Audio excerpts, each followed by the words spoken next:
मुकुन्दं मनसा स्मरामि बालं मुकुन्दं मनसा स्मरामि संहृत्य लोकान् वटपत्रमध्ये शयानमाद्यन्तविहीनरूपम् सर्वेश्वरं सर्वहितावतारम्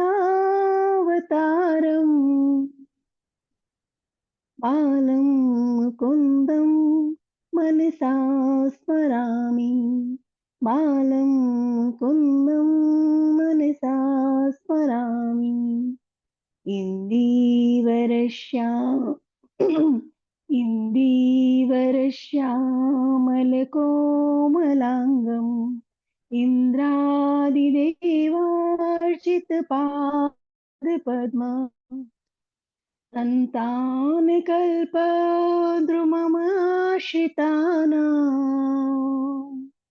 बालं मुकुन्दं मनसा स्मरामि बालं मुकुन्दं मनसा स्मरामि लम्बालकं लम्बितहारयष्टिं शृङ्गारलीलाङ्कितदन्तपङ्क्तिं बिम्बाधरं चारुविशालनेत्रम् बालं मुकुन्दं मनसा स्मरामि बालं मुकुन्दं मनसा स्मरामि शिक्ये निधायाद्यपयोदधीनि बहिर्गताया व्रजनायिकानाम्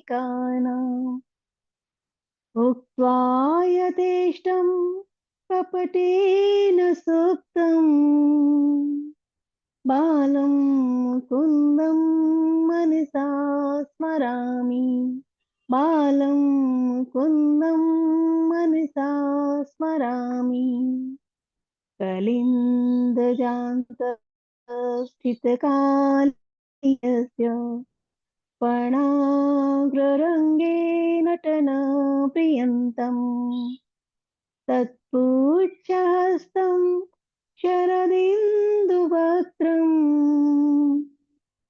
बालं मुकुन्दं मनसा स्मरामि बालं मुकुन्दं मनसा स्मरामि उलूखले बद्धमुदारशौर्यम् उत्तुङ्गयुग्मार्जुनभङ्गलीलम् उत्फुल्लपद्मायतचारुनेत्रम् बालं मुकुन्दं मनसा स्मरामि बालं मुकुन्दं मनसा स्मरामि आलोक्यमातुर्मुखादरेण स्तन्यं पिबन्तं सरसीरुहक्षम् सच्चिन्मयं देवमनन्तरूपम् बालं मुकुन्दं मनसा स्मरामि बालं मुकुन्दं मनसा स्मरामि हरे कृष्णा हरे कृष्णा कृष्णा कृष्णा हरे हरे हरे राम हरे राम राम राम हरे हरे हरे कृष्णा हरे कृष्णा कृष्णा कृष्णा हरे हरे हरे राम हरे राम राम राम हरे हरे हरे कृष्णा हरे कृष्णा कृष्णा कृष्णा हरे हरे हरे राम हरे राम राम राम हरे हरे बालं मुकुन्दं मनसा स्मरामि। श्री श्री राधा रमण की जय। धन्यवाद प्रभु। हरे कृष्णा। धन्यवाद माता जी, बहुत ही सुंदर स्तोत्र है। ओके, हम स्टार्ट करते हैं। ओम अज्ञानतिमिरान्धस्य ज्ञानाञ्जनशलाकया चक्षुरुन्मिलितं येन तस्मै श्रीगुरवे नमः। नमो विष्णुपादाय कृष्णपृष्ठाय भूतले श्रीमते भक्तिवेदान्त स्वामिनिति नामिने। नमस्ते सारस्वते दैवे गौरवाणी प्रचारिणे निर्विशेष शून्यवादी पाश्चात्यादेशतारिणे। जय श्री कृष्ण चैतन्य प्रभु नित्यानंद श्री अद्वैत गदाधर शिवासादि गौर भक्त वृंदा। हरे कृष्ण कृष्ण कृष्ण हरे हरे, हरे राम राम राम हरे हरे। ओम नमो भगवते वासुदेवाय, ओम नमो भगवते वासुदेवाय, ओम नमो भगवते वासुदेवाय। नारायणं नमस्कृत्य नरं चैव नरोत्तमं देवीं सरस्वतीं व्यासं ततो जयमुदीरयेत्। नष्टप्रायेषु भद्रेषु नित्यं भागवत सेवया भगवति उत्तमश्लोके भक्तिर्भवति नैष्टिकी। कृष्णाय वासुदेवाय देवकी नंदनाय च नन्दगोपकुमाराय गोविन्दाय नमो नमः। मूकं करोति वाचालं पङ्गुं लङ्घयते गिरिं यत्कृपातमहं वन्दे श्रीगुरुं दीनतारिणं परमानन्दमाधवं श्रीचैतन्यमीश्वरम्। हरे कृष्णा।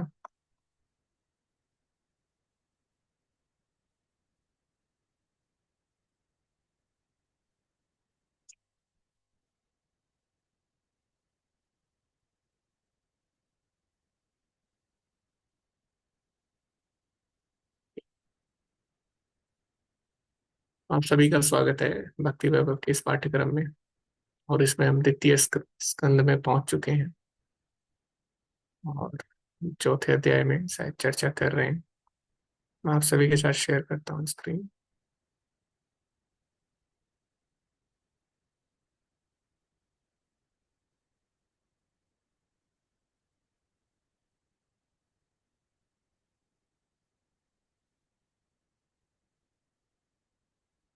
तो यहाँ पे हमने अब तक देखा दूसरे स्कंद में भगवत साक्षात्कार के अलग अलग स्तर बताए गए। सबसे पहले विराट पुरुष पे या विराट रूप पे ध्यान, उसके बाद हृदय में परमात्मा का ध्यान, और उसके बाद भगवान की भक्ति। और भगवान की भक्ति को सबसे श्रेष्ठ बताया गया है। उसके बाद परीक्षित महाराज के मन में इच्छा हुई कि भगवान कितने महान हैं और उनकी महानता को हम कैसे समझ सकते हैं। उनकी महानता को हम उनके कार्य से समझ सकते हैं। कोई भी व्यक्ति महान कितना महान है उससे पता लगता है, उसके कार्य से पता लगता है, केवल बोलने से नहीं होता है। तो भगवान कितने महान हैं ये हमको बताने के लिए परीक्षित महाराज ने एक प्रश्न किया कि वास्तव में ये सृष्टि भगवान किस प्रकार बनाते हैं। क्योंकि इस संसार में हर कोई अलग अलग कार्य करता है, कुछ ना कुछ बनाता है, लेकिन वास्तव में जो सबसे रहस्यमयी है या सबसे जो आश्चर्यजनक वस्तु है इस संसार में, ये संसार स्वयं, इसकी सृष्टि कैसी हुई है ये आश्चर्यजनक है। अभी तक बड़े बड़े वैज्ञानिक भी इस बात का पता लगाने में असमर्थ रहे हैं और अलग अलग थ्योरी देते हैं। जो भी हो, लेकिन ये संसार की जो बनावट है सृष्टि की, वो वैज्ञानिकों को भी आश्चर्यचकित करती है, सभी को आश्चर्यचकित करती है। कैसे कोई इतने बड़ी सृष्टि का सृजन कर सकता है, और कितनी बड़ी है हमें ये भी नहीं पता अभी तक, जो वैज्ञानिक है उनको। तो भगवान कितने अद्भुत होंगे जब उनकी बनाई हुई सृष्टि इतनी अद्भुत है। तो इससे भगवान की महानता का पता लगता है। तो ये इसीलिए परीक्षित महाराज यहाँ पे प्रश्न कर रहे हैं कि हम भगवान की महानता को समझ सके, कैसे उन्होंने सृष्टि को बनाया है। तो ऐसा नहीं है कि सृष्टि कोई जादू से प्रकट हुई है, या 7 दिन में ऐसे, जैसे अलग अलग जो धर्म है उसमें अलग अलग बातें बताई जाती हैं, जो कि आधुनिक विज्ञान के सम्मत भी नहीं है। और बहुत सारी चीजें उसमें है जो जो कि सिद्ध भी नहीं हुई है। जैसे कि कई धर्मों में बताया गया कि सृष्टि कुछ हजार साल पुरानी है, लेकिन ऐसा नहीं है। हमें पता है कि सृष्टि करोड़ों करोड़ों साल पुरानी है। और वैज्ञानिक प्रमाण भी यही बात बताते हैं कि सृष्टि बहुत प्राचीन है, ऐसा नहीं है कुछ हजार साल पहले की। और भी बहुत सारी चीजें हैं सृष्टि के विषय में, जो धीरे धीरे हमारी जो भागवत कॉस्मोलॉजी है, भागवतम में जिस प्रकार से वर्णन हुआ है या हमारे शास्त्रों में, उससे मेल खाती है। विशेषकर जो सूर्य सिद्धांत है उसमें गणितीय विधि से इन सबको बताया गया है। सृष्टि के बारे में, अलग अलग ग्रहों के बारे में, उनकी गति के बारे में, उनकी स्थिति के बारे में उसमें बताया गया है। और उसी के आधार पे जो भारतीय लोग थे वो चंद्र ग्रहण, सूर्य ग्रहण और बहुत सारी तिथियों का अनुमान लगा सकते थे। आज भी जो पंचांग है उसमें जो सूर्य ग्रहण है उसका सटीक पता लगाया जाता है, बिना किसी वैज्ञानिक उपकरण के। तो इसीलिए सृष्टि के बारे में सबसे अधिक अगर मिलता है, वेदों में ही मिलता है, सबसे प्राचीनतम जो विज्ञान मिलता है। तो इतनी अद्भुत सृष्टि है, इतना सिस्टमेटिकली काम कर रही है, उसको बनाने वाला कितना महान होगा। तो ये परीक्षित महाराज हमें बताना चाह रहे थे। तो इसीलिए उन्होंने सृष्टि के बारे में प्रश्न किए। ठीक है? तो यहाँ पे हम कर चुके थे ये सारे श्लोक, कि किस प्रकार परीक्षित महाराज ने जब भगवान की भक्ति के विषय में सुना तो उन्होंने अपना मन भगवान में और एकाग्र किया और भगवान के बारे में जिज्ञासा की। तो आगे हम देखेंगे कहाँ तक हम कर चुके हैं। परीक्षित महाराज ने बोला कि आपने मुझसे जो भी कहा, आपकी बातें क्रमशः मेरे अज्ञान रूपी अंधकार को दूर कर रही हैं। और मैं आपसे जानना चाहता हूँ कि किस प्रकार भगवान अपनी निजी निजी शक्तियों से इस रूप में इन दृश्य ब्रह्मांडों की सृष्टि करते हैं, जो देवी देवताओं के लिए भी अचिंत्य है। तो जब देवी देवता भी भगवान की सृष्टि के बारे में अनुमान नहीं लगा पाते, तो फिर साधारण मनुष्य या एक वैज्ञानिक कैसे उसके बारे में पता कर सकता है। हम केवल आश्चर्य प्रकट कर सकते हैं, लेकिन हम कभी भी सृष्टि के बारे में पूरी तरह से नहीं जान सकते। तो इसीलिए, क्योंकि सृष्टि के बारे में पूछा गया और सृष्टि के बारे में कोई भी व्यक्ति नहीं जान सकता, सृष्टि के क्या हम पूरी प्रकार से अभी भी धरती के बारे में भी हम अच्छी तरह नहीं जानते हैं। अभी भी कई सारी प्रजातियां मिलती हैं, कई सारे पेड़ पौधे नए नए हमको मिलते हैं, कई सारे लोग हमको मिलते हैं, कई सारी ऐसी जगह मिलते हैं कहीं भी नहीं है, गूगल मैप में भी नहीं है। तो जब हमें संसार के बारे में ही नहीं पता है अच्छे से जहाँ पे हम रह रहे हैं, अपने देश के बारे में भी हमें सही से नहीं पता है।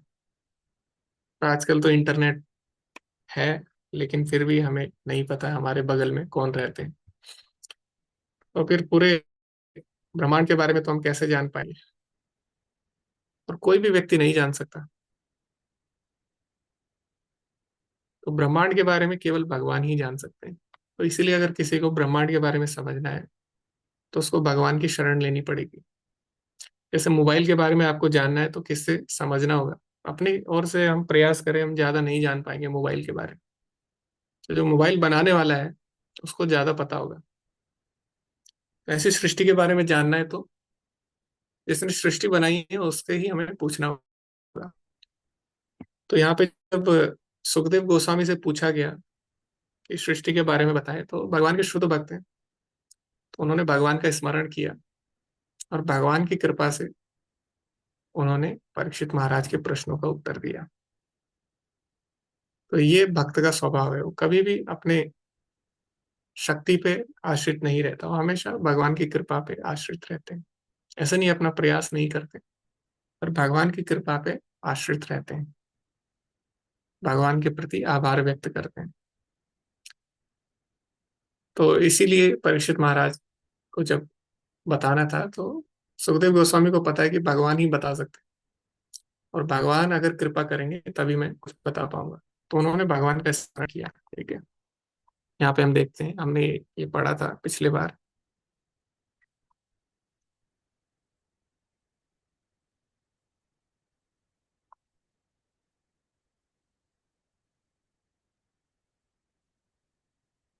तो जब राजा ने सुखदेव गोस्वामी से इस प्रकार प्रार्थना की कि वे भगवान की सृजनात्मक सृष्टि का वर्णन करें, तो उन्होंने इंद्रियों के स्वामी ऋषिकेश अर्थात भगवान श्री कृष्ण का ठीक से स्मरण किया और उपयुक्त उत्तर देने के लिए इस प्रकार बोले। तो इस प्रकार भगवान अपने भक्तों के माध्यम से हमको बोलते हैं, गुरु के माध्यम से हमको बोलते हैं। ठीक है, तो इसीलिए कोई भी प्रश्न हो, कोई भी शंका हो, हमें शास्त्रों के पास या गुरु के पास या वैष्णव के पास जाना चाहिए, क्योंकि भगवान उनके द्वारा हमें संदेश पहुंचाते हैं। तो इस प्रकार जो सुखदेव गोस्वामी हैं उन्होंने उत्तर देना आरंभ किया, और उन्होंने भगवान का स्मरण किया और साथ ही साथ भगवान की महिमा का वर्णन किया। तो मंगलाचरण में भी यही होता है, भगवान का स्मरण होता है और उनका महिमा गान होता है। तो इस प्रकार उन्होंने बोलना आरंभ किया, और ये श्लोक हम पढ़ लिया था।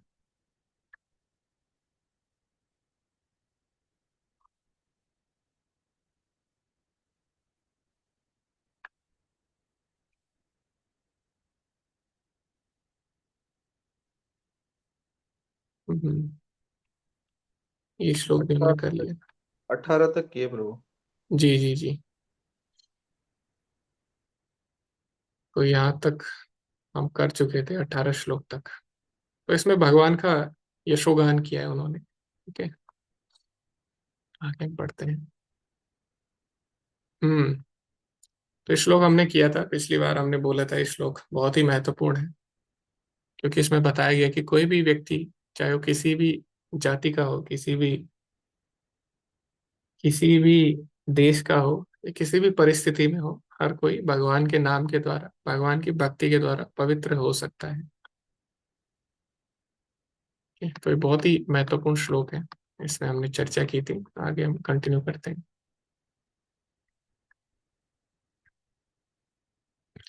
स एष आत्मात्मवतामधीश्वर त्रयीमयो धर्ममयस्तपोमयः गतवलिकैरज शंकरादिभिः वितर्क्यलिंगो भगवान प्रसीदताम्। वे परमात्मा है तथा समस्त स्वरूप सिद्ध पुरुषों के परमेश्वर हैं। वे साक्षात वेद, धर्म ग्रंथ अर्थात शास्त्र तथा तपस्या हैं। वे ब्रह्मा जी, शिव जी तथा कपट से रहित समस्त व्यक्तियों द्वारा पूजित हैं। आश्चर्य तथा सम्मान से ऐसे पूजित होने वाले पूर्ण पुरुषोत्तम मुझ पर प्रसन्न हो। तो यहाँ पे भगवान की प्रसन्नता की गई है, और वास्तव में भगवान ही वेद है साक्षात, और हम बोलते हैं भगवान की वाणी है वेद। लेकिन भगवान और उनसे संबंधित कोई भी वस्तु भगवान से अभिन्न नहीं है, जैसे भगवान का नाम, भगवान का रूप, ऐसी जो वेद है वो भगवान की वाणी है, क्योंकि तो इसलिए वो भी भगवान से भिन्न नहीं है। तो वेद भगवान स्वयं है। ठीक है, और इसीलिए जो ब्रह्मा जी हैं, जो पहले जीव हैं, वो वेद के माध्यम से ही आगे अपनी सृष्टि करते हैं। भगवान वेद के रूप में उनके हृदय में प्रकट होते हैं। तेने ब्रह्म हृदय आदि कवि। भगवान वेदों के ज्ञान के द्वारा ब्रह्मा जी के हृदय में प्रकट होते हैं और उसी ज्ञान से ब्रह्मा जी सृष्टि करते हैं। और इस प्रकार भगवान सभी के लिए पूजनीय है, ब्रह्मा जी, शिव जी, और जो भी व्यक्ति भगवान से ईर्ष्या नहीं करते हैं। तो यहाँ पे बोला गया है कि जो कपट से रहित हैं, जिनके मन में भगवान के प्रति बिल्कुल भी द्वेष नहीं है, ऐसे व्यक्ति भगवान की उपासना करते हैं। ठीक है, तो हम इसका परपट अभी पढ़ेंगे। आप में से जो लोग पढ़ना चाहें हैंड रेस कर सकते हैं।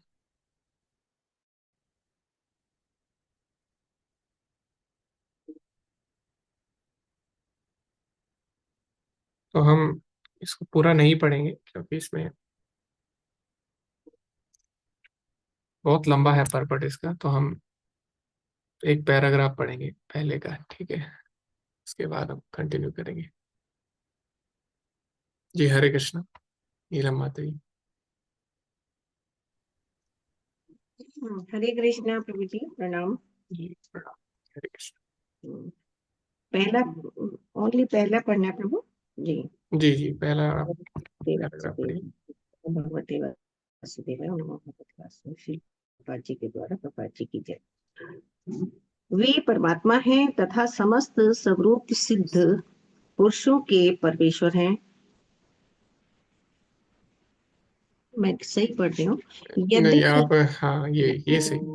हाँ, यद्यपि भगवान आत्म साक्षात्कार के विभिन्न पंथों के अनुयायियों के स्वामी हैं, तो भी वे उन्हीं लोगों द्वारा गेय हैं जो आडंबर से परे हैं। प्रत्येक व्यक्ति नित्य शांति या शाश्वत जीवन की खोज में रहता है, जिसके लिए वह या तो वैदिक शास्त्रों का या अन्य धर्म शास्त्रों का अध्ययन करता है, या ज्ञान मार्गी दार्शनिकों या योगियों अथवा अन्य अनन्य भक्तों इत्यादि की तरह भक्ति करता है। लेकिन परमेश्वर की पूर्ण अनुभूति केवल भक्तों को ही हो पाती है, क्योंकि वे समस्त छल छद्म से ऊपर होते हैं।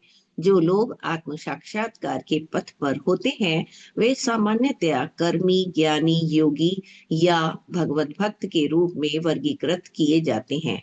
जो कर्मी वैदिक कर्म कांडों के सकाम कर्मों के प्रति अत्यधिक आसक्त रहते हैं, वे भुक्तिकामी अर्थात भौतिक भोग की इच्छा रखने वाले कहलाते हैं। जो ज्ञानी मानसिक चिंतन यानी कि ज्ञान द्वारा परमेश्वर से तदाकार होना चाहते हैं, वे मुक्तिकामी अर्थात भौतिक जीवन के से मुक्ति के इच्छुक कहलाते हैं। जो योगी 8 प्रकार की सिद्धियां प्राप्त करने के लिए विभिन्न प्रकार की तपस्या करते हैं और अंततः समाधि में परमात्मा से मिलते हैं, वे सिद्धिकामी कहलाते हैं। ये योगी सूक्ष्मतर से सूक्ष्मतम बनने और भारीतर से भारीतम बनने, इच्छित वस्तु प्राप्त करने, सबों पर नियंत्रण करने, इच्छा अनुसार वस्तुएं उत्पन्न करने इत्यादि की इच्छा करते हैं। ये सब शक्तिमान योगी की क्षमताएं हैं।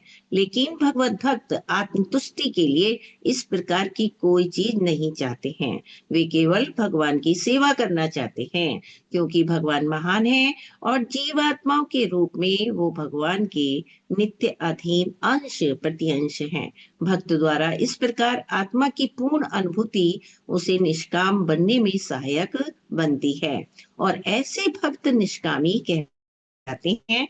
जीव अपनी स्वाभाविक स्थिति के कारण समस्त इच्छाओं से रहित नहीं हो सकता। भुक्तिकामी, मुक्तिकामी तथा सिद्धिकामी सभी आत्मतुष्टि के लिए कुछ न कुछ पाने की इच्छा करते हैं, लेकिन निष्कामी भक्त भगवान के लिए ही सब कुछ इच्छा करता है।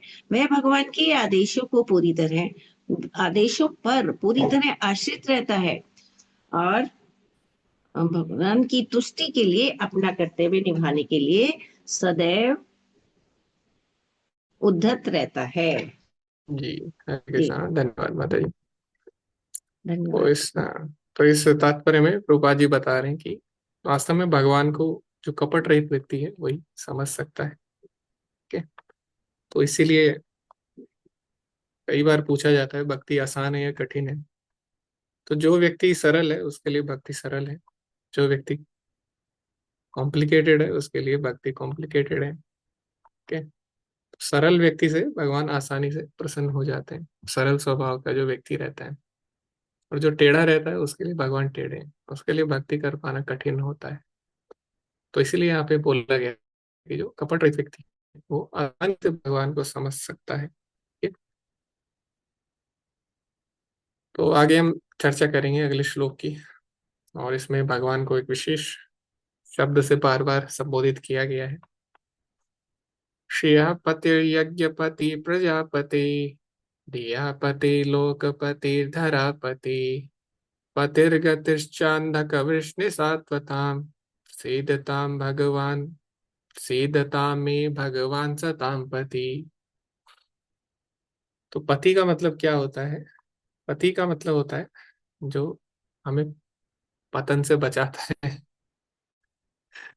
जो हमारी रक्षा करता है उसको पति बोला जाता है। पति का मतलब ये नहीं होता है जिससे हमने विवाह किया है। जिससे हमने विवाह किया है उसको पति बोला जाता है। क्यों? क्योंकि ऐसा आशा की जाती है कि ये हमारी रक्षा करेगा। ठीक है, इसीलिए उसको पति बोला जाता है। लेकिन वास्तव में जो पति शब्द है वो भगवान के लिए ही प्रयोग हो सकता है, क्योंकि कोई भी हमारी रक्षा नहीं कर सकता, और कोई अगर करता भी है तो भगवान की बिना शक्ति के कोई भी कुछ नहीं कर सकता। तो इसलिए वास्तव में पति के भी जो पति हैं वो कौन है? परम पति, वो भगवान है। तो इसलिए भगवान को पति के बार बार संबोधित किया गया है। तो भगवान सभी के पति है, चाहे वो पुरुष हो या स्त्री हो, क्योंकि वो सभी की रक्षा करते हैं, सभी का ध्यान रखते हैं। तो इसीलिए यहाँ पे कहा गया है श्रेय पति। श्रेय मतलब ऐश्वर्य, समस्त ऐश्वर्य। कभी कभी लक्ष्मी देवी है उनको भी कहा जाता है श्रेय कांता। भगवान को श्रेय कांता कहा जाता है, लक्ष्मियों के पति। और प्रजापति, भगवान सभी जीवों के पति हैं।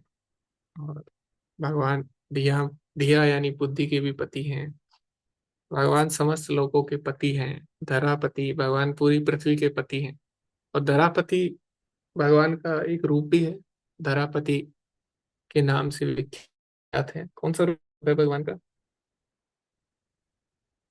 जिसमें भगवान धरापति बने हैं?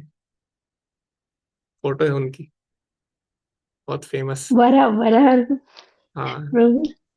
जी, तो वराह जी। रूप में भगवान ने धरापति के रूप में उनकी लीला की, कैसे उन्होंने जो पृथ्वी माता है उनको अपनी गोद में उठाया। तो इस प्रकार भगवान धरापति भी है।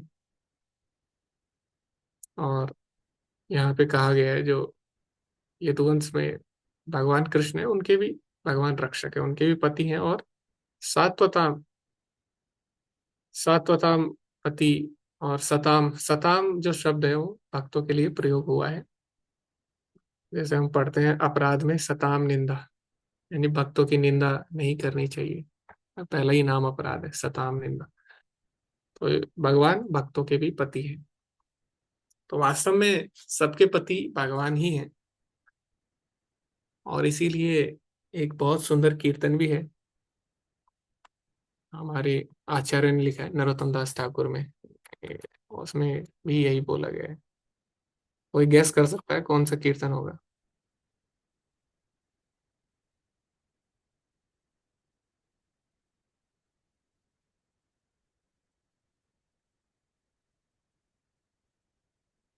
एक बहुत ही सुंदर कीर्तन लिखा है ऐसे नरोत्तम तो दास नहीं आ ठाकुर। रहा है प्रभु जी। उसमें बोला गया है भगवान हमारे पति हैं। वो पूरा यही है कीर्तन। ठीक है, मैं आपके साथ शेयर करता हूँ, बहुत ही सुंदर कीर्तन है। अभी गाएंगे तो नहीं, बट मैं आपसे शेयर करूंगा, आप सर्च करना, बहुत ही अच्छा कीर्तन है, आप इसको गा भी सकते हैं। तो यहाँ पे नरोत्तम दास ठाकुर जी का कीर्तन है। किसी ने सुना है ये कीर्तन, धन मोरा नित्यानंद?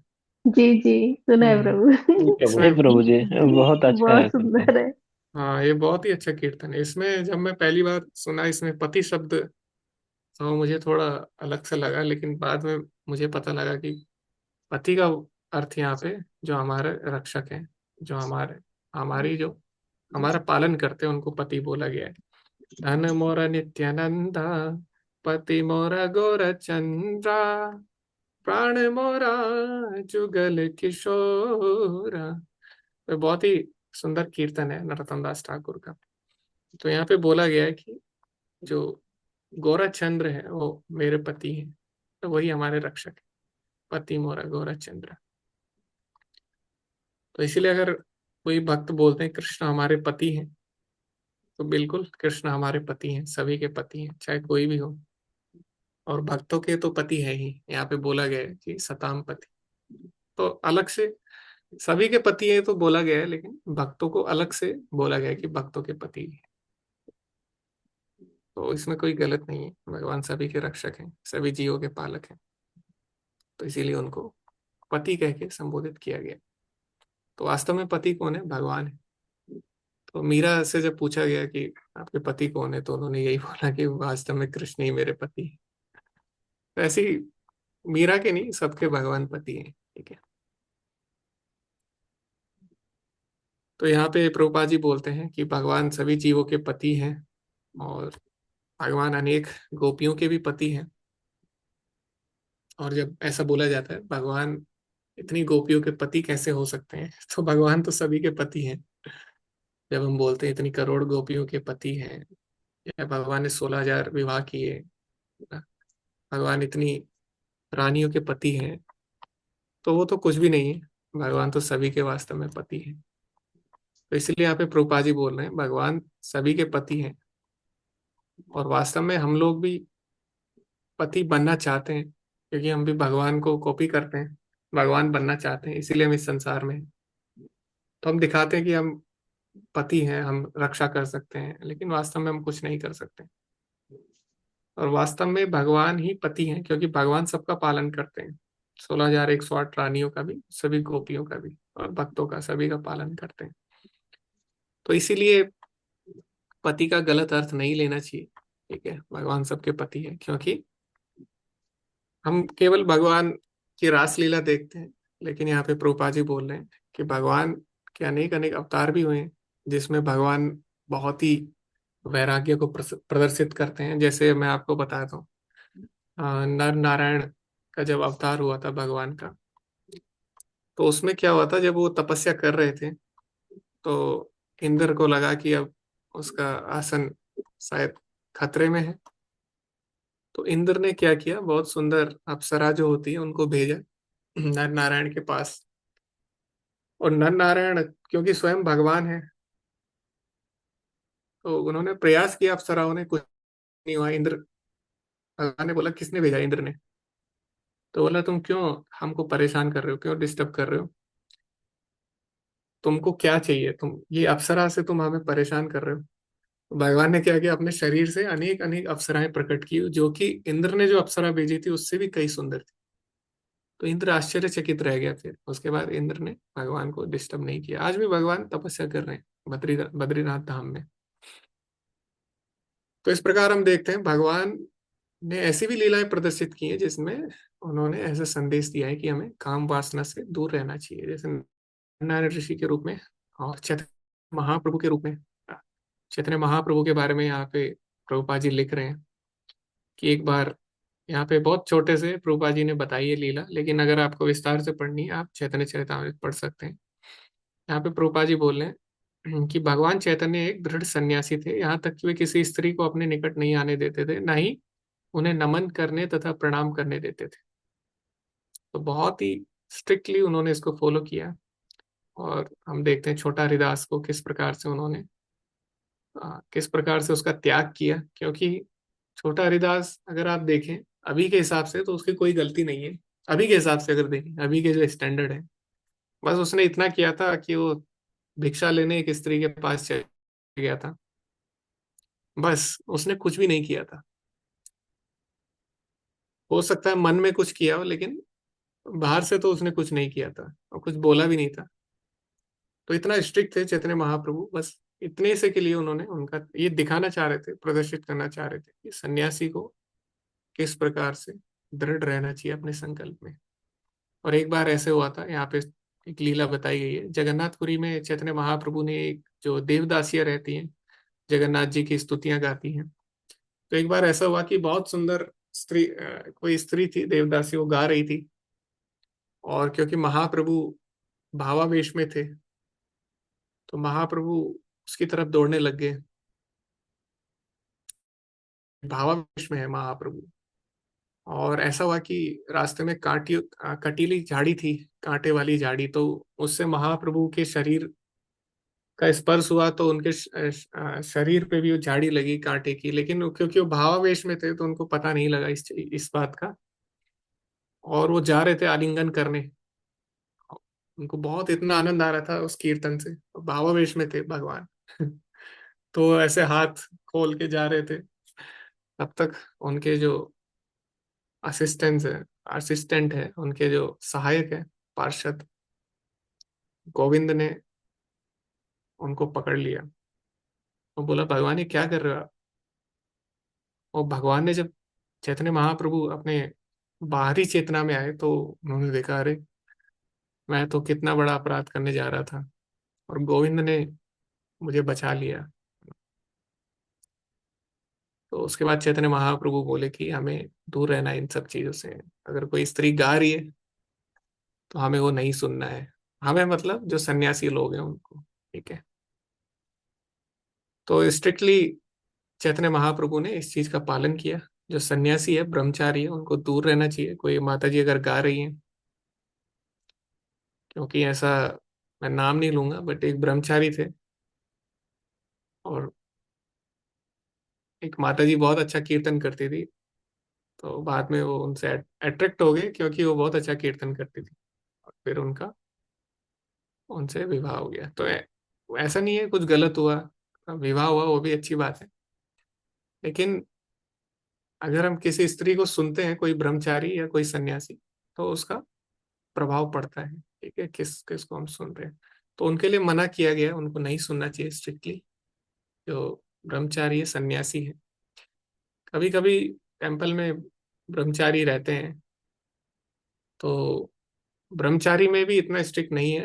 आजकल तो बहुत ही स्ट्रिक्ट नहीं है नियम आजकल के युग में, क्योंकि आजकल फेमिनिज्म वगैरह ये सब चीजें बहुत चल रही है। और सन्यासी हो सकता है स्ट्रिक्ट हो, लेकिन ब्रह्मचारी जो मंदिर में रहते हैं प्राय, वो तो ये सब नहीं अवॉइड कर पाते, क्योंकि मंदिर में तो हर कोई गाता है ना, ऐसा तो नहीं है, किसी को मना भी नहीं करते हैं।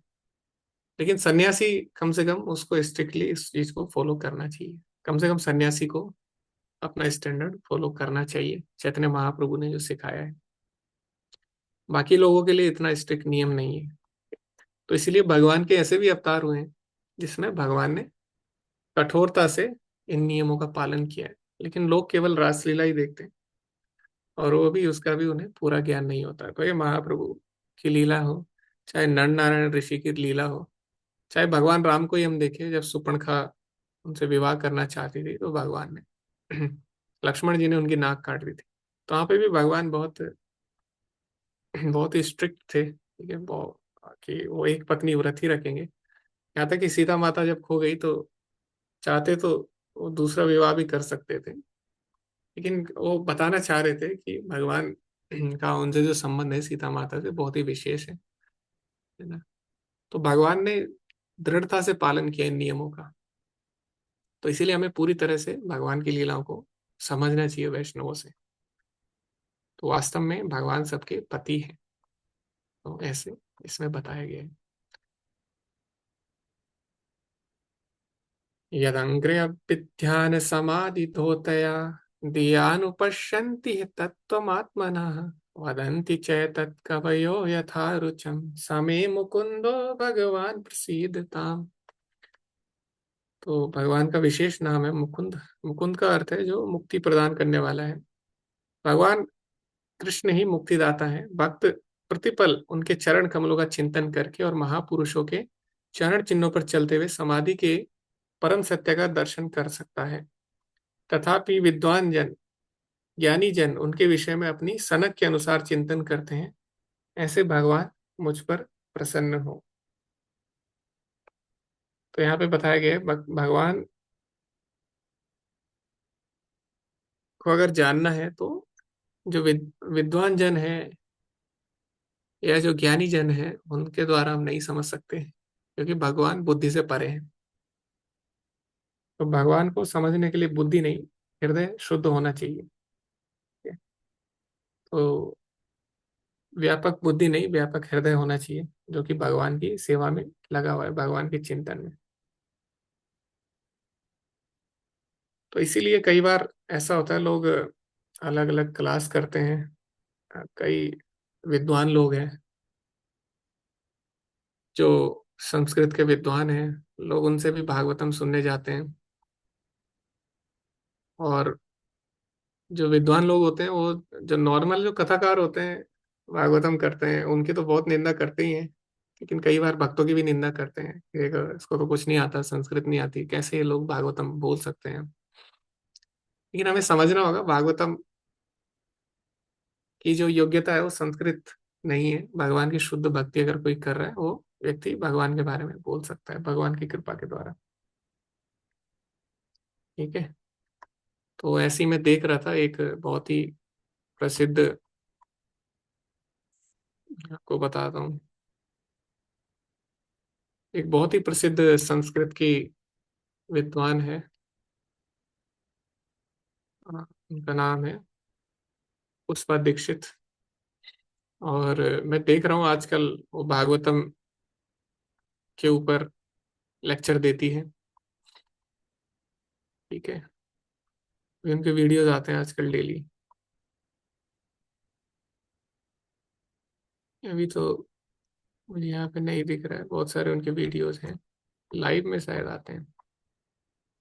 हम्म। तो यहाँ पे देखो, श्रीमद् भागवतम महापुराण की व्याकरण शास्त्रीय, दार्शनिक तथा राष्ट्रीय व्याख्या। तो ऐसे आजकल उनके डेली लेक्चर आ रहे हैं। और एक बार मैं देख रहा था ऐसी चेक करने के लिए, तो कुछ डिवोटी भी उसमें थे। मुझे दिख गया था। तो मैं सोच रहा था, जब मैं टाइटल देखा तो मुझे यही लगा कि भागवतम की व्याख्या करने के लिए क्या ये सब होना जरूरी है? व्याकरण शास्त्रीय, दार्शनिक, राष्ट्रीय व्याख्या।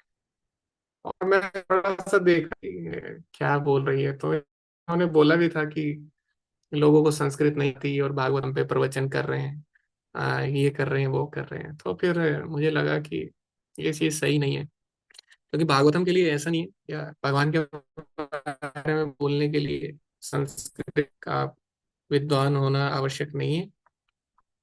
ठीक है। उसके लिए भगवान का भक्त होना आवश्यक है। भगवान का कोई भक्त है तो भगवान जो दिव्य ज्ञान है उसको प्रकट करते हैं। ऐसी ऐसी चीजें हैं जो भक्त बता सकता है, लेकिन कोई वेद पढ़ के भी उस नहीं बता सकता। हरिदास ठाकुर, ऐसे बहुत सारे भक्त हुए, गोपियां। गोपियों के सामने उद्धव जाते हैं, उद्धव जो कि बहुत बड़े ज्ञानी हैं, बृहस्पति, साक्षात ऐसे बोलते हैं बृहस्पति के शिष्य हैं, या कई लोग बोलते हैं बृहस्पति है, पता नहीं। जो भी है, बहुत ज्ञानी है। लेकिन जब वो गोपियों के सामने जाते हैं, अपनी फिलोसॉफी रखते हैं, तो गोपियां ऐसी, ऐसे उनका ऊपर से नीचे तक पूरा उनका फिलोसॉफी का खंडन कर देती है, उनका जो भी सिद्धांत रहता है। तो फिर वो गोपियों के सामने नतमस्तक हो जाते हैं। तो इसीलिए कोई बहुत सारी फिलोसॉफी जानता है, संस्कृत जानता है, जरूरी नहीं है वो, हो सकता है वो अच्छा बोले, ऐसा नहीं है कि वो अच्छा नहीं बोलेगा। इतना ज्ञान है, तो जब मुंह खोलेगा तो उसका ज्ञान बाहर निकलेगा। लेकिन जरूरी नहीं है कि उससे सुन के किसी का कल्याण हो जाएगा। लोगों को अच्छा लगेगा, लोग तालियां बजाएंगे, लाइक करेंगे, शेयर करेंगे, लेकिन उससे भक्त नहीं बनने वाले। शुद्ध भक्त अगर एक सेंटेंस भी बोलता है, तो उससे व्यक्ति का कल्याण हो जाता है। प्रभुपाद जी ने कौन सा संस्कृत में लेक्चर दिए हिप्पियों को? उनकी जो भाषा थी उसी में प्रभुपाद जी ने बोला, समझाया, और लोग समझे और भक्त बने। और ऐसा भी नहीं है कि हमें संस्कृत नहीं सीखनी चाहिए। ठीक है। लेकिन हमें ये ध्यान देना चाहिए कि केवल ये योग्यता नहीं है भागवतम पे लेक्चर देने की। ठीक है। तो इसलिए मैं आपको बता रहा था कि आजकल ऐसा भी हो रहा है, व्याकरण शास्त्री जो हैं बड़े बड़े, और ये बहुत अच्छी व्याकरण की ज्ञाता है, उनके चैनल का नाम ही है पतन पाणिनि कार्यशाला, पाणिनीय कार्यशाला। तो ऐसे ऐसे भी होता है आजकल। और पता नहीं, लोग जब पढ़ लेते हैं वेद शास्त्र, वो दूसरों को कम समझने लग जाते हैं, ऐसा हो जाता है, अहंकार आ जाता है। और उनको लगता है कि बस कोई अगर वेद शास्त्र नहीं पढ़ता, संस्कृत नहीं पढ़ता, तो भगवान के बारे में वो बोलने के अधिकारी नहीं है। लेकिन ऐसा नहीं है। कोई भी व्यक्ति जो भगवान का शुद्ध भक्त है वो भगवान के बारे में बोल सकता है भगवान की कृपा से। और यहाँ पे यही बात कही गई है कि जो विद्वान ज्ञानी जन है उनके विषय में अपनी सनक के अनुसार चिंतन करते हैं। बहुत सारे शब्द हैं उनका, अगर आप आगे पीछे कर दो तो टोटल उनका मीनिंग चेंज हो जाता है। और यही अधिक जो बुद्धिमान लोग होते हैं वो यही करते हैं, वो नए नए अर्थ निकाल देते हैं। वासुदेव सर्वमिति, भगवान ही सब कुछ है, कृष्ण ही सब कुछ है। लेकिन आप इसका अगर थोड़ा सा अगर आप सेंटेंस हिला दो, आगे पीछे कर दो, तो क्या हो जाएगा? भगवान कृष्ण ही सब कुछ है। अब देखो मैं थोड़ा सा शब्द इधर उधर कर देता हूँ और मेरी फिलोसफी चेंज हो जाएगी पूरी। तो मैंने किया भगवान कृष्ण ही सब कुछ है, और मैंने कर दिया सब कुछ ही भगवान कृष्ण है, तो हो गया ना? सब कुछ भगवान श्री कृष्ण है या भगवान श्री कृष्ण ही सब कुछ है, दोनों अलग फिलोसफी हो गई। तो जो व्याकरण के ज्ञाता है, जो बहुत ज्यादा पढ़ लेते हैं, वो यही करते हैं, इधर से उधर घुमाते हैं शब्दों को और कुछ नए नए मीनिंग निकालते हैं लोगों को इम्प्रेस करने के लिए। लेकिन वो मीनिंग ऐसे होते हैं कि वो बिल्कुल ही अलग सिद्धांत दे देते हैं जो शास्त्रों के बिल्कुल अगेंस्ट है। ऐसी एक बहुत बड़ा पंडित था जगन्नाथपुरी में, और वो कुछ कविता लिख के आया महाप्रभु के पास, क्योंकि महाप्रभु के पास लोग आते रहते थे कुछ ना कुछ लिख के, क्योंकि महाप्रभु बहुत बड़े विद्वान भी थे, संस्कृत के ज्ञाता। और महाप्रभु करेक्शन भी करते थे। और महाप्रभु ने अगर किसी पोएम को अगर अच्छा बोल दिया तो सब लोग उसको पढ़ते थे, है ना? जैसे अभी अगर अभी क्या होता है, अजय देवगन, शाहरुख खान ये पान मसाला खाते हैं ना, तो सारे लोग खाते हैं। भले ही वो खाते नहीं है, बस ऐसा बोलते कि अच्छा है, तो सब लोग खा लेते हैं उसको। भले ही वो खुद नहीं खाता है, पता नहीं खाता होगा कि नहीं, खा भी सकता है जब सिगरेट तो पी रहा है वो खुले में। तो ऐसे ही उस समय जो महाप्रभु थे उनका इन्फ्लुएंस इतना था कि जिस पोएम को बोल देते थे अच्छी है, तो सब लोगों में फेमस हो जाती थी कि महाप्रभु ने इसको अप्रूव किया है। तो लोग अलग अलग लोग उनके पास जाते थे अपनी अपनी रचना लेके, बहुत सुंदर सुंदर संस्कृत की। और किसी को महाप्रभु ने बोल दिया अच्छा है तो फेमस हो जाते थे। लेकिन उल्टा भी था, महाप्रभु बोलते नहीं थे ज्यादातर, क्योंकि ज्यादातर ऐसे ही लोग आते थे विद्वान लोग, भक्त बहुत कम आते थे। तो एक बार एक विद्वान आया संस्कृत का, और जो स्वरूप दामोदर थे महाप्रभु के सेक्रेटरी, उन्होंने उसको रोक दिया कि अरे आप पहले हमें दिखाओ, हम देखेंगे महाप्रभु तक, तो महाप्रभु का क्यों टाइम वेस्ट करना। स्वरूप दामोदर ने देखा तो उसने ऐसा लिखा था कि जगन्नाथ है वो जड़ है, वो तो चल नहीं सकते हैं। और महाप्रभु हैं, ये तो स्वयं जगन्नाथ की आत्मा है। महाप्रभु आत्मा है और जगन्नाथ जड़ है, यानी वो शरीर है और महाप्रभु आत्मा है, महाप्रभु उनकी आत्मा है। तो ऐसे उसने कुछ लिखा था अपना क्रिएटिविटी दिखाने के लिए।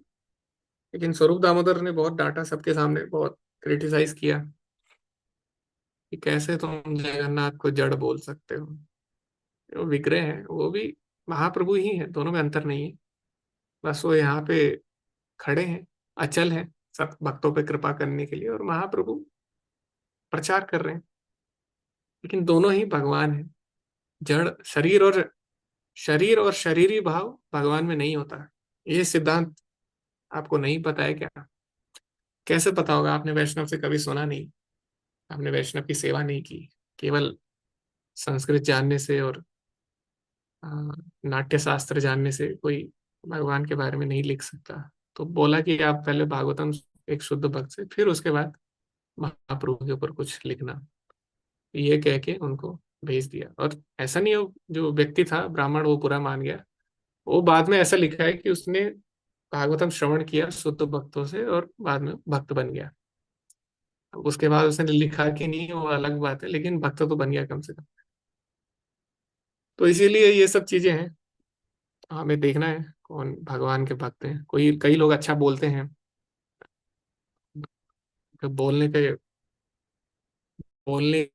का जो अच्छा रहता है, लेकिन फिलोसफी मायावाद। कई लोग हैं संस्कृत अच्छी बोलते हैं, बहुत सारी चीजें हैं, हमें फिलोसफी देखनी है कौन व्यक्ति क्या फिलोसॉफी बोल रहा है, ठीक है, वैष्णव फिलोसॉफी है कि नहीं, वैष्णव जो परंपरा है उसके अनुगत है या नहीं जो फिलोसॉफी है। क्योंकि कई बार ऐसा हो सकता है कि जो व्यक्ति है वो शुद्ध ना हो। जैसे कि शुद्ध भक्त नहीं है, लेकिन अगर वो वही बात बोलता है जो शुद्ध भक्त ने बोली है, तो हमें सुननी चाहिए क्योंकि वो शुद्ध भक्त से आ रही है। जैसे अभी हम लोग चर्चा कर रहे हैं, तो भागवतम तो शुद्ध भक्तों को ही चर्चा करनी चाहिए ना, लेकिन हम लोग वही चर्चा कर रहे हैं जो शुद्ध भक्तों ने की है, प्रभुपाद जी ने जो चर्चाएं की है, हम उनका जो उच्छिष्ट है वो हम खा रहे हैं, वो हम स्वीकार कर रहे हैं। तो इसीलिए हम लोगों को जो परंपरा में चीज बोली गई उसको प्रस्तुत करना होगा। बस यही हमें देखना है, क्योंकि कौन शुद्ध है कौन नहीं है तो हम नहीं पता कर सकते ना। और भागवतम तो हमें सुननी है, तो पहले हम टेस्ट थोड़ी करेंगे किसी का कौन शुद्ध है कौन नहीं। तो जो व्यक्ति परंपरा के अनुसार बोल रहे हैं, जो व्यक्ति वैष्णवों के अनुसार बोल रहा है, उसी को हमें सुनना है, क्योंकि वो उसका नहीं है, वो वैष्णव परंपरा से आ रहा है। तो फिर उसका शुद्ध है नहीं है वो इतना मैटर नहीं करता, उसकी जो बात है, उसका जो मैसेज है वो एज इट इज होना चाहिए, ऐसा प्रभुपाद जी बोलते हैं, उसमें चेंज नहीं होना चाहिए। तो ये योग्यता है एक शुद्ध भक्त की, तो वो भक्त भगवान के ऊपर बोल सकते हैं। तो इसलिए हमें देखना है क्रिएटिविटी के चक्कर में कहीं ऐसा भी बोल, क्योंकि कई बार ऐसा हो जाता है। यही हुआ, जैसे हम उदाहरण देखे, वो क्रिएटिविटी के चक्कर में वो कुछ ऐसा बोल देते हैं जो सिद्धांत के अनुकूल नहीं होता। तो यहाँ पे हम देखते हैं, यहाँ पे लिखा गया है, अनुपश्यंती, शुद्ध भक्त मानसिक चिंतन द्वारा भगवान का दर्शन करने का प्रयास कभी नहीं करता, अभी तो वह आचार्यों के पद चिन्हों पर चलता है। महाजन गतो संपन्नता। ठीक है, तो महाजन है भगवान के भक्त, उनके जो शब्द हैं उसके अनुसार वो बोलता है। वो अपने अनुसार अपनी बुद्धि से, अपने दिमाग लगा के नहीं कुछ बोलता है कि मुझे लगता है ऐसा होना चाहिए था, मुझे लगता है प्रभुपाद जी ऐसा बोलना चाह रहे हैं। ऐसा नहीं है, चाह रहे हैं वो अलग बात है, लेकिन क्या बोला है हमें बस उतना ही अधिकार है, क्या चाह रहे हैं अभी हम उस लेवल पे नहीं है। क्या बोला है प्रभुपाद जी ने हमें वो बोला है। अतः वैष्णव आचार्य में भगवान तथा भक्तों को लेकर कोई भेद नहीं रहता। भगवान चैतन्य जोर देकर कहते हैं कि जीव भगवान का नित्य दास है, और वह एक ही साथ भगवान से एक तथा अलग भी है। भगवान चैतन्य के इस तत्व को वैष्णव मतों के चारों संप्रदाय समान रूप से मानते हैं, और ऐसा कोई वैध वैष्णव आचार्य नहीं जो भगवान तथा अपने आप को एक सो। बहुत सारी फिलोसॉफी है, वैष्णव सिद्धांत है, मुख्य सिद्धांत है, विशिष्ट अद्वैत है, और विशिष्ट अद्वैत है रामानुजाचार्य जी का, मध्वाचार्य जी का द्वैत है। अगर आप, जो हमारा अचिंत्य भेदा भेद है वो भी सभी को मान्य है, सभी ने उसको स्वीकार किया है बहुत ही हृदय से। और आज भी जब बड़े बड़े वैदिक सिद्धांतों की चर्चा आती है उसमें भी अचिंत्य भेदा भेद का नाम लिया जाता है। ठीक है, तो ये सब हुआ है हमारे षड गोस्वामियों की कृपा के कारण, उन्होंने इतना अच्छे से हमारे सिद्धांत को रखा है कि सब लोग उनके उनके जो विद्वत्ता, उनकी भक्ति के कारण उसको स्वीकार करते हैं। तो इसीलिए हमें वही बोलना चाहिए जो हमारे आचार्य, और उन्होंने इतना संघर्ष किया है, इतने शास्त्र लिखे हैं ताकि हम लोग अच्छे से फिलोसॉफी सिद्धांत समझ सकें। वैष्णव जो भक्ति के अनुकूल है वही चीजें हम बोल सकें, वैष्णवों के अनुकूल है। और अगर हमें नहीं पता किसी चीज में, हमें नहीं बोलना है, तो गलत सिद्धांत नहीं रखना है किसी भी प्रकार से। चोदितानि सरस्वती वितन्वता सतीं स्मृतिं हृदि स्वलक्षणा प्रादुर्भूतकेलास्यतः सम्ये ऋषीणामृषभः प्रसीदताम्। जिन्होंने सृष्टि के प्रारंभ में ब्रह्मा के हृदय में शक्तिशाली ज्ञान का विस्तार किया, और श्री तथा अपने विषय में पूर्ण ज्ञान की प्रेरणा दी, और जो ब्रह्मा के मुख से प्रकट हुए प्रतीत हुए, वे भगवान मुझ पर प्रसन्न हो। तो शायद कुछ प्रॉब्लम आ रही है इंटरनेट की, अगर आपको वॉइस नहीं आती है तो आप बता देना। ओके, तो यहाँ पे बताया गया कि ब्रह्मा जी जो पहले जीव है सृष्टि के, भगवान ने ही उनको ज्ञान दिया। और ऐसा क्यों बोल रहे हैं? क्योंकि यहाँ पे सुखदेव गोस्वामी है, उनको भी कुछ बोलना है, सृष्टि के बारे में बोलना है, जो कि बहुत ही गुह्य विषय है। सृष्टि के बारे में, सृष्टि में क्या होता है किसी को नहीं पता। जैसे चींटी है, चींटी को नहीं पता मनुष्य क्या क्या करता है, क्योंकि चींटी तो बहुत कम समय के लिए जीवित रहती है ना। ऐसी सृष्टि है, सृष्टि तो अरबों अरबों साल तक रहती है। तो उसमें एक मनुष्य जो 100 साल भी नहीं जीता, वो कैसे बता सकता है क्या हुआ, कैसे हुआ, कब हुआ? तो उसमें तो भगवान ही हमारी सहायता कर सकते हैं। तो जैसे भगवान ने ब्रह्मा जी के हृदय में दिव्य ज्ञान प्रकट किया, भगवान स्वयं वेद के रूप में ब्रह्मा जी के मुख में प्रकट हुए, ऐसे ही भगवान हमारे हृदय में प्रकट हो, है ना। यहाँ पे सुखदेव गोस्वामी का ये भाव है कि ऐसी भगवान मेरे हृदय में प्रकट हो, ताकि मैं परीक्षित महाराज के जितने भी संशय हैं उनको दूर कर सकूं। ठीक है। तो ये इसीलिए हम गुरु की शरण में जाते हैं, क्योंकि गुरु के हृदय में भगवान दिव्य ज्ञान प्रकट करते हैं, और गुरु हमारे हृदय में दिव्य ज्ञान प्रकट करते हैं। और भगवान स्वयं प्रकट होते हैं भक्त के हृदय में। तो भगवान भी प्रकट है, और दिव्य ज्ञान तो हो ही जाता है जब भगवान प्रकट होते हैं। और गुरु जब दिव्य ज्ञान देता है, तो गुरु दिव्य ज्ञान नहीं देता, गुरु वास्तव में भगवान ही हमें देता है। तो इसीलिए भगवान जब हमारे हृदय में आते हैं, तो हमारे हृदय में भी दिव्य ज्ञान प्रकट हो जाता है। तो यही यहाँ पे बताया गया कि ब्रह्मा जी के मुख से प्रकट हुए, प्रतीत हुए, वे भगवान मुझ पर प्रसन्न हो। कभी कभी ऐसा होता है, लोग जैसे बोलते भी हैं कि शिव जी तो महान नहीं है, क्योंकि वो तो ब्रह्मा जी से प्रकट हुए ना, ब्रह्मा जी के माथे से। लेकिन ऐसा नहीं है। शिव जी प्रकट भले ही ब्रह्मा के माथे से हुए हों, लेकिन शिव जी तो ब्रह्मा जी से पहले भी हैं, क्योंकि उनका जो धाम है वो आध्यात्मिक जगत में है। जो सदाशिव धाम है वो तो आध्यात्मिक जगत में है। गोलोक नामनी निज धामनी तले तस्या देवी महेश हरि धाम सुतेश सुतेश। जो देवी धाम है, भौतिक धाम है, उससे ऊपर महेश धाम है, और उसके बाद हरि धाम है, फिर उसके बाद गोलोक। तो जो महेश धाम है वो भी आध्यात्मिक जगत में है। और ब्रह्मा जो है एक पद है, लेकिन शिव जी एक पद नहीं है। तो इसीलिए ब्रह्मा, शिव जी ब्रह्मा के माथे से प्रकट हुए, ब्रह्मा जी के। तो हमें ऐसे नहीं सोचना चाहिए शिव जी ब्रह्मा से नीचे हैं।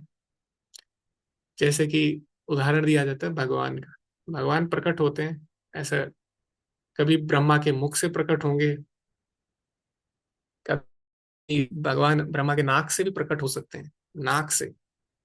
लेकिन इसका मतलब ये नहीं है भगवान ब्रह्मा जी से नीचे है।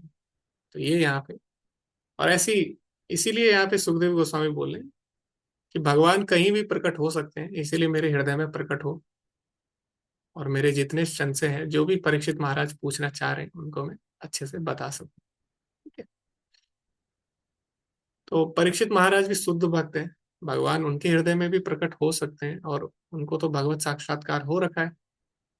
लेकिन यहाँ पे परीक्षित महाराज बता रहे हैं कि हमें वास्तव में गुरु की शरण में जाना चाहिए, तभी हम भगवान के बारे में जान सकते हैं।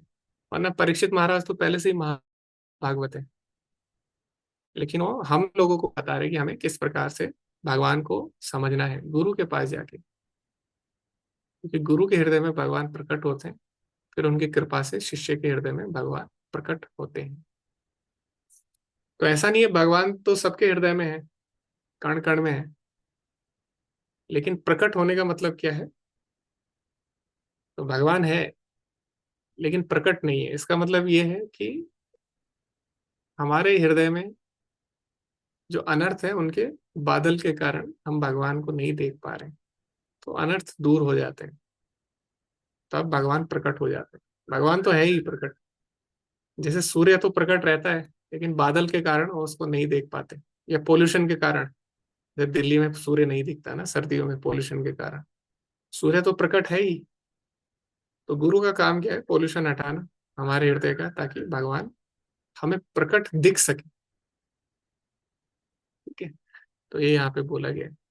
और भगवान नाक से प्रकट हुए, कोई बता सकता है नाक से कब भगवान प्रकट होते हैं? वाराह मुंह से रूप तो। में। वराह भगवान प्रकट हुए ना प्रभु। होता है प्रभु, जी नाक से होता है। जी जी जी। तो वराह, दो क्वेश्चन मैंने पूछे, उनका उत्तर वराह देव ही था। पहले धरती माता को भगवान पति के रूप में कब पति के रूप में भगवान ने स्वीकार किया, वह भी वराह देव के रूप में।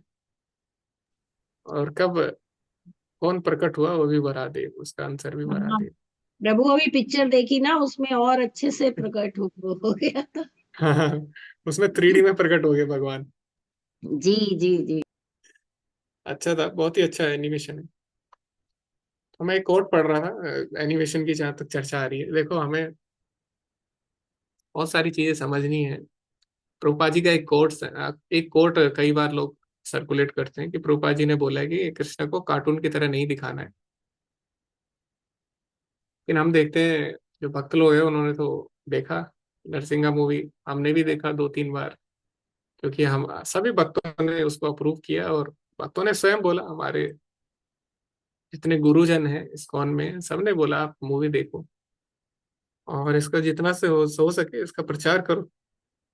और हमने देखा, प्रचार भी किया सबने। लेकिन कई जो लोग हैं वो बोलते हैं प्रभुपा जी ने ऐसे बोला है कि कृष्ण को कार्टून नहीं दिखाना। लेकिन हमें समझना है, देखो प्रभुपा जी क्या बोल रहे हैं, किसको बोल रहे हैं, बहुत सारी चीजें सोच विचार के ही हम कुछ निर्णय ले सकते हैं। और प्रभुपा जी क्या बोल रहे हैं वो उनके शिष्य ही हमें बता सकते हैं।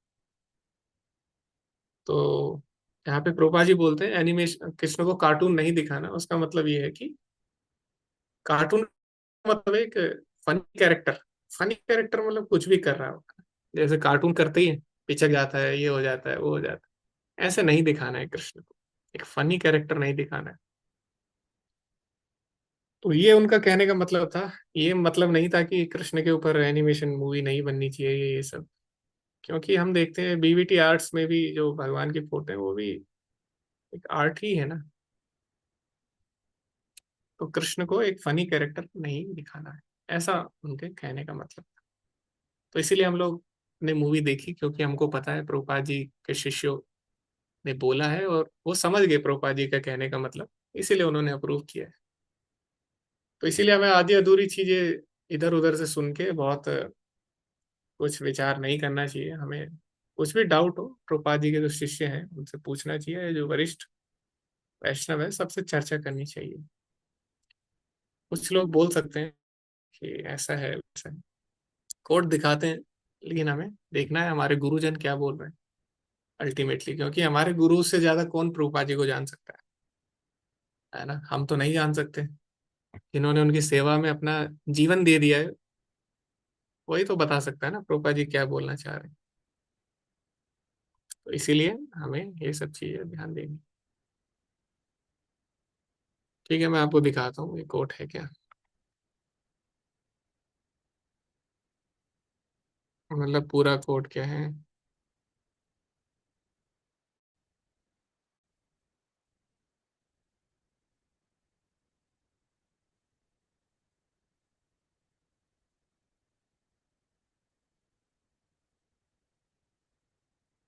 यहाँ पे मुझे मिला है code. The point is that this drawing should be realistic. Realistic होना चाहिए आर्ट, मतलब कार्टून जैसा नहीं दिखना चाहिए। जैसे 3D एनिमेशन है वो भी रियलिस्टिक था बिल्कुल। जो मूवी आई थी नरसिम्हा वो भी रियलिस्टिक है, उसमें ऐसा नहीं है कोई फनी कैरेक्टर दिखा दिया। The point is that this drawing should be realistic, असली जैसा लगना चाहिए। Not that you make Krishna a cartoon character and there for laughing stock. ऐसा नहीं है लोग उस पे हंसे। होता नहीं, कार्टून कुछ करता है शरारत, लोग हंसते हैं। ऐसा नहीं कृष्ण को रिप्रेजेंट करना है। And hippie ideas should not be used either, कि कृष्णा के बड़े बड़े बाल हैं हिप्पी जैसे, कृष्णा पैंट शर्ट पहने हैं, कृष्णा सेंटा क्लॉज बन गए हैं। कई बार ऐसा होता है, कुछ मंदिर है इस्कॉन के नहीं है। देखो यही फायदा है इंस्टीट्यूशन का। जो लोग इंस्टीट्यूशन नहीं है अपनी मन मर्जी से, वो लोग कृष्ण को सेंटा क्लॉज पहना देते हैं। तो ये सब नहीं करना है हमें, हिप्पी आइडिया यूज नहीं करने। Whatever technique is there, make it realistic. हमें जितना हो सके भगवान को रियलिस्टिक जैसा हमें दिखाना है। इसीलिए बीबीटी आर्ट्स आप देखें, बाकी आर्ट्स दोनों में अंतर लग जाएगा, देख के ही पता लग जाएगा कौन बीबीटी आर्ट है। रूपा जी ने इतना इतना भक्तों को गाइडेंस दिया है बीबीटी आर्ट बनाने के लिए कि आप पहचान जाओगे कौन सा भक्त ने बनाया कौन सा नहीं। That will be nice. ये अच्छा होगा अगर आप कृष्ण को रियल जैसा आप दिखा सके, क्योंकि रियल तो दिखा नहीं सकते कृष्ण को। रियल तो रियल तो गुरु ही दिखा सकते हैं। अगर आप गुरु गुरु के आदेशों का पालन करेंगे तो रियल में दिख सकते हैं कृष्ण। लेकिन लोगों को दिखाने के लिए, लोगों को तो हम रियल नहीं दिखा सकते, हमको ही नहीं रियल दिखते हैं, है ना। अभी हम इतने शुद्ध नहीं है, तो हमें प्रयास करना चाहिए जितना रियल हो सके। तो इसीलिए नरसिंहा मूवी में कोई गलत नहीं है और बहुत ही अच्छी मूवी है। तो ये सब चीजें हैं, ये मेरे मन में आया था डाउट। मैं ये कोट देखा था, ये लोग अलग अलग तरह के बातें करते हैं, लेकिन जब मैं देखा गुरु महाराज ने बोला है जाओ तो मैं बोला गुरु महाराज ने बोला है तो कुछ तो इसमें रहस्य होगा ना। तो ये था। पूरा कोट अगर आप पढ़ेंगे आपको साफ साफ लग जाएगा। रूपा जी ये नहीं बोले कि आप कृष्ण को मत दिखाओ, है ना। तो प्रभुपा जी बोले जितना रियल हो सके उतना दिखाना है उसको। कोई भी अपने आइडियाज से हमें कृष्ण को नहीं दिखाना है। जैसे शास्त्रों में कृष्ण कर रहे हैं वही कृष्ण करते हुए वैसे ही कृष्ण को दिखाना है। ऐसे नहीं कृष्ण सेंटा क्लॉज बन गए, कृष्ण कुछ फनी एक्टिविटी कर रहे हैं, कार चला रहे हैं कार्टून की तरह, वो हरे सब हमें कृष्ण नहीं प्रभु करना। जी, एक एनिमेशन आता है, एक बच्चों का, बच्चे छोटे थे मेरे देखते थे, कृष करके आता है। हाँ मैं तो देखा उसमें एक वो। बच्चे को, हाँ, बहुत फनी उसमें दिखाते हैं, मतलब वो कृष्णा का तो पूरा एकदम वैसे वो बनाया हुआ है। हाँ वो हमें नहीं करना है। मतलब बच्चों के लिए मुझे नहीं पता क्या सही है क्या गलत है, लेकिन जहां तक हो सके हमें ऐसी चीजें अवॉइड करनी है जो शास्त्र लेकिन सम्मत नहीं गलत है। तरीके से दिखा रहे हैं तो बच्चों को तो वही सेट हो जाएगा ना कि ये Act- भगवान है, वो ऐसे, मतलब हाँ एक्चुअली ऐसे दिखा बच्चे रहे तो हैं। ये मानेंगे नहीं है भगवान है, बच्चे तो हाँ, उसको मानेंगे, कार्टून ही वो मानेंगे। मानेंगे ही नहीं, हाँ जी, हाँ। तो हमें जैसे भगवान की तरह ही उसको दिखाना है। देखो नारद जी को फिल्मों में देखिए आप कैसे दिखाते हैं, वो करेक्टर ही भागवत जी पढ़ने के बाद हमारे दिमाग से वो ही दिमाग में था कि क्या करते हैं, बस नारायण नारायण करते हैं, इधर उधर आग लगाते हैं, बस इसके अलावा कुछ नहीं है। लेकिन अभी देखिए कितना हमको पता लगा कि नारद जी का कितने बड़े बड़े भक्त हैं, बताइए, प्रहलाद, ध्रुव, व्यास जी। तो वो भक्ति, तो ये सब इस पिक्चर से तो बहुत फायदा हुआ प्रभु। जो बच्चे नहीं देख पा हम्म। रहे थे तो उनको भी पता लगा कि, और हम जैसों को भी बहुत कुछ छोटी छोटी चीजों का उसमें बताया गया। ऐसी पिक्चरें नारद बननी जी, चाहिए प्रभु। नारद जी हो गए। ब्रह्मा जी को लोग बूढ़ा दिखाते हैं, ब्रह्मा जी हाँ इतने सुंदर है इतने सुंदर है। अब ये देखो सबका शरीर किसने बनाया, ब्रह्मा जी ने बनाया ना। कितने जी। सुंदर सुंदर जीव बनाए, तो क्या ब्रह्मा जी खुद बूढ़े होंगे? जो हाँ सबको सुंदर बना रहे हो कैसे बूढ़ा हो हाँ सकता है? वो तो और भी सुंदर होना चाहिए ना। तो ब्रह्मा जी हाँ। बहुत सुंदर है जैसे मूवी में दिखाया गया है। मतलब उसको अच्छे से रिप्रेजेंट किया गया है, लेकिन वास्तव में ब्रह्मा जी बहुत सुंदर है जैसे मूवी में दिखाया गया है। बाकी जगह उनको बूढ़ा दिखाया जाता है उसमें, इसीलिए क्योंकि वो डिवोटीज ने बनाई थी, तो इसलिए काफी रियलिस्टिक उसमें चीजें थी शास्त्रों के अनुसार। प्रभु ब्रह्मलोक में भी काल नहीं है? ब्रह्मलोक में काल है ना, तभी तो 100 वर्ष बाद वहां पे डिस्ट्रक्शन होता है। काल तो है, लेकिन उसमें जो जो शरीर मिलता है वो आध्यात्मिक हो जाता है। नहीं, उसमें उसमें सब लोग उसमें बुद्धि तत्व का शरीर, बुद्धि हाँ तत्व बुद्धि तत्व। तो उसमें फिर बुद्धि तत्व में काल नहीं लगता क्या? काल नहीं ब्रह्मा जी लगता तो है। चले जाते हैं प्रलय में। क्योंकि हाँ, क्योंकि प्रलय में तो चले जाते हैं भगवान, वो ब्रह्मा जी। क्योंकि बुद्धि, मन और अहंकार ये है स्थूल, ये है सूक्ष्म, ठीक है, सूक्ष्म शरीर है। तो सूक्ष्म शरीर पे भी प्रभाव होता है भौतिक चीजों का, केवल आत्मा पे नहीं होता। जैसे सूक्ष्म और स्थूल पे तो होता है ना। और सूक्ष्म तत्व भी भौतिक तत्व में आते हैं, तो बुद्धि तत्व भी भौतिक तत्व है, तो जी। उस पर भी असर होता है। इसीलिए ब्रह्मा जी का एक फिक्स रहता है, वरना ऐसा होता तो ब्रह्मा जी का फिर शरीर हमेशा रहना चाहिए था शाश्वत, लेकिन ऐसा नहीं है। 100 वर्ष बाद, और वो लोग बूढ़े नहीं होते जैसे देवता लोग बूढ़े नहीं होते, और शरीर त्यागते हैं लेकिन बूढ़े नहीं होते। ठीक जी। है? ऐसा नहीं, है उसमें। डाउट इसलिए आया था कि पीछे जब हम पढ़ रहे थे ना कि जब जीवात्मा जब ऊपर के लोकों में जाता है क्रमिक विकास के लिए, तो उसको शरीर भी दूसरे मिलते हैं। जैसे सूर्य में जाएगा तो उसको अग्नि का शरीर लेना पड़ेगा, और ब्रह्म लोक में जाएगा तो बुद्धि तत्व का उसको शरीर मिलेगा। तो वो अलग अलग लोकों में जाकर उसका शरीर भी बदलता रहता है प्रभु। जी जी जी। जी। तो जहाँ जिस तत्व की प्रधानता होती है उसी तत्व का हमें शरीर लेना पड़ता है। जैसे अभी हमारी जो पृथ्वी है उसमें क्या है, ज्यादातर पानी है, 70% है ना। तो हमारे शरीर में भी आप देखें 70% पानी है। फैक्ट है ये तो। जी। आप देख लो, शरीर शरीर में जितना परसेंट पानी है अर्थ में भी उतना ही परसेंट पानी है। तो जिस जिस लोक में जिस तत्व की प्रधानता रहती है वैसे ही शरीर मिलता है। सूर्य लोक में अग्नि तत्व की प्रधानता है, तो वहां पे जो शरीर है वो अग्नि तत्व का होता है। तो ऐसा, ये तो हम सिंपल देख सकते हैं। जी। जैसे कई बार एक मैं पढ़ रहा था, तो उसमें बता रहे थे पुराने जमाने के जो हमारे लोग थे उनको कैसे पता लगा कि पृथ्वी पृथ्वी गोल है ना। सिंपल। तो लोग कई वैज्ञानिक थ्योरी देते हैं, ऐसा किया होगा, किसी ने ऐसा किया, किसी ने ये खोज की, किसी ने ये शैडो देखा, किसी ने ऐसे। लेकिन उसमें लिखा था कि देखो, पुराने लोग को कैसे पता लगा पृथ्वी गोल है। उन्होंने देखा सूर्य गोल है, उन्होंने देखा चंद्रमा गोल है, तो सिंपल पृथ्वी गोल है। तो उसके लिए बड़े बड़े एक्सपेरिमेंट करने की जरूरत नहीं पड़ी। लेकिन आजकल लोगों को प्रूफ करने में कि अर्थ गोल है, अभी भी कई लोग कन्विंस नहीं कि अर्थ पृथ्वी गोल है। अभी भी उनको लगता है पृथ्वी चपटी है, रेक्टेंगल है, ऐसे अलग अलग थ्योरी देते हैं। लेकिन कुछ चीजें कॉमन सेंस से हमें पता लग जाती है। ठीक है, जैसे पृथ्वी पे शरीर कैसा होगा, पानी तत्व का होगा ज्यादातर, क्योंकि यहाँ पे पानी है। पंच तत्व का होगा क्योंकि पांचों तत्व पृथ्वी में है, लेकिन ज्यादातर पानी है। ऐसी जो सूर्य लोक है वहां पे, अगर आप इस हिसाब से देखें तो अग्नि तत्व का होना चाहिए। ठीक है, ऐसे। तो ये सब चीजें हैं। ओके, क्योंकि अभी समय हो गया है, तो एक पैराग्राफ पढ़ूंगा, उसके बाद हम लोग यहाँ पे एंड करते हैं।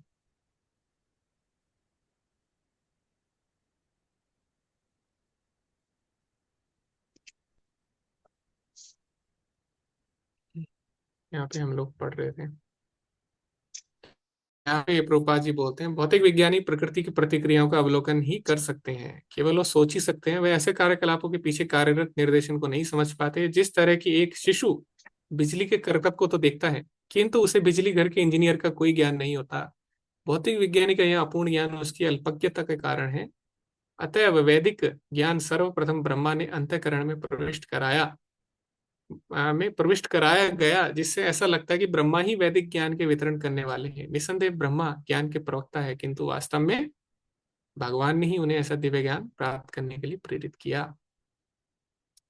तो अलग अलग लोगों की थ्योरी है सृष्टि को लेके, लेकिन किसी को नहीं पता सृष्टि कैसे बनी। जैसे छोटा बच्चा होता है वो बिजली को देखता है ना, तालियां बजाता है, लेकिन उसको नहीं पता कि जो इंजीनियर है, ट्रांसफार्मर या ये सब जो इसके पीछे है, वो चीज नहीं देख पाता हो। बिजली कहाँ से आ रही है, कैसे आ रही है, कौन बना रहा है। ऐसे ही हम लोग केवल पृथ्वी को देख के हम लोग खुश होते हैं, अलग अलग थ्योरी बना देते हैं, लेकिन वास्तव में किसी को पता नहीं है कि पृथ्वी के पीछे क्या चल रहा है। किसी को नहीं पता। तो यहाँ पे प्रभुपा जी ने बहुत ही सुंदर उदाहरण दिया था। बस मैं यही आपसे साझा करना चाह रहा था। अगले सत्र में हम लोग कंटिन्यू करेंगे, क्योंकि टाइम हो गया अभी। हरे कृष्ण। किसी का कोई प्रश्न है आप जल्दी से पूछ सकते हैं, उसके बाद हम एंड करते हैं।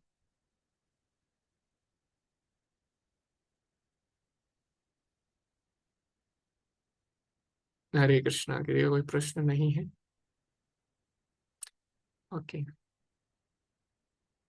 तो सनत प्रभु जी के बारे में सुना, और दुख भी हुआ और अच्छा भी लगा कि प्रभु जी ने हमें कितना इंस्पायर किया। उन्होंने अंत समय तक वो लोग वो अपना असाइनमेंट करते रहे, सब चीज करते रहे, कोर्स वगैरह जो चल रहा है। और सबसे बड़ी बात है, उनको गुरु की शरण मिली, क्योंकि भगवान की कृपा से गुरु मिलते हैं।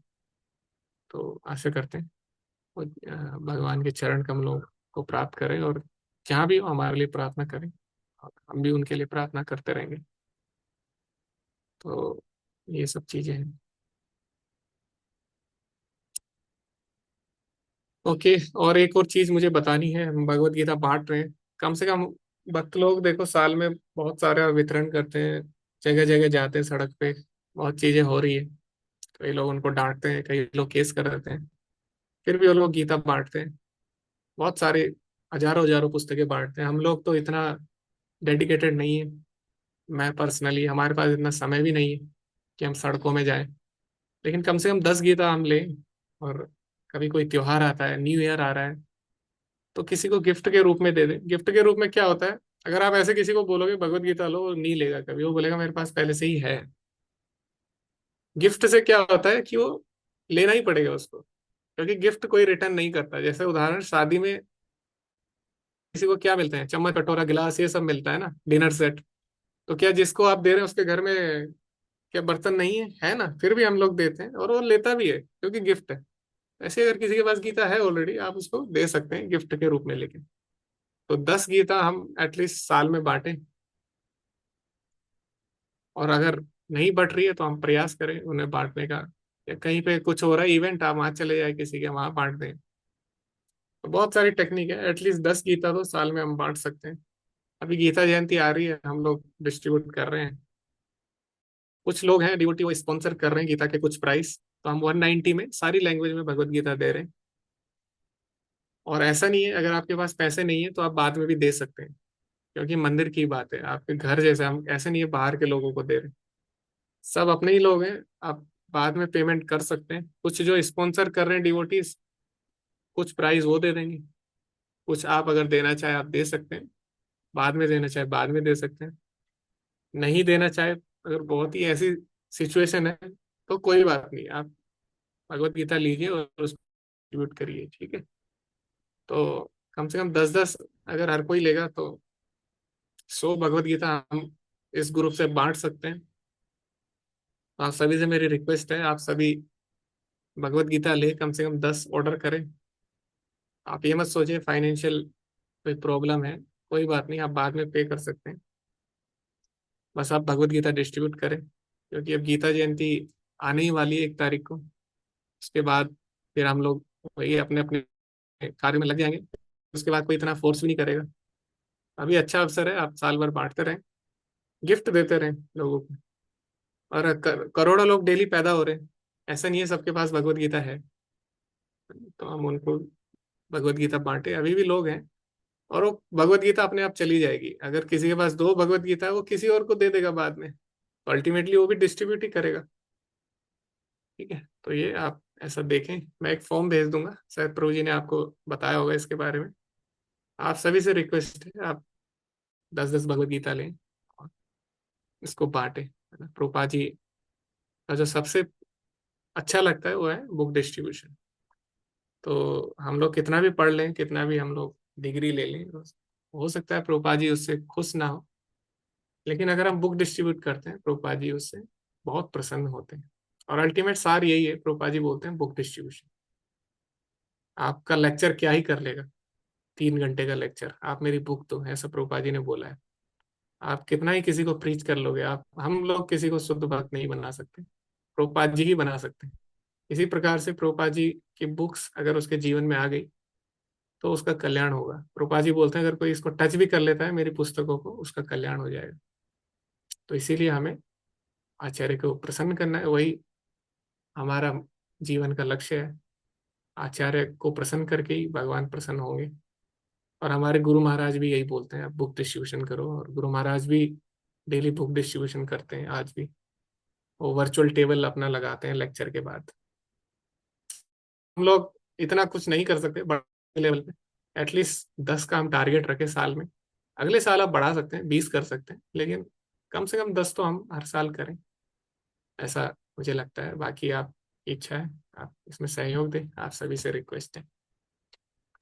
जी हरे प्रभु कृष्णा। जी। जी, तो मैं लिंक भेज दूंगा ग्रुप में, आप सभी उस फॉर्म को भर दें, अपना अपना एड्रेस दे दें।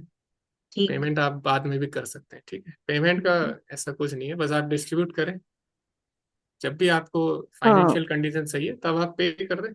प्रभु नहीं पे है, का उसमें ऑप्शन है ना अभी भी? हाँ मैं उसमें हाँ डाला ठीक हूँ। है। जी। जी, क्योंकि अभी क्या है, टेम्पल से अगर आप लोगे तो आपको ज़्यादा प्राइस देना पड़ेगा।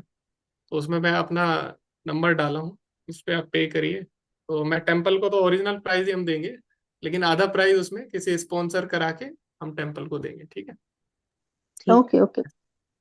ओके, हरे कृष्णा। वांछा कल्पतरुभ्यश्च कृपा सिंधुभ्येव च पतितनां पावनेभ्यो वैष्णवेभ्यो नमो नमः। अनंत कोटि वैष्णव वृंद की जय। श्रील प्रभुपाद की जय। हरे कृष्णा सभी भक्तों। हरे हरे कृष्णा। कृष्ण। दंडवत प्रणाम। हरे कृष्णा प्रभु जी, जय धन्यवाद। कृष्ण दंडवत प्रभु जी, प्रणाम। हरे कृष्णा। धन्यवाद।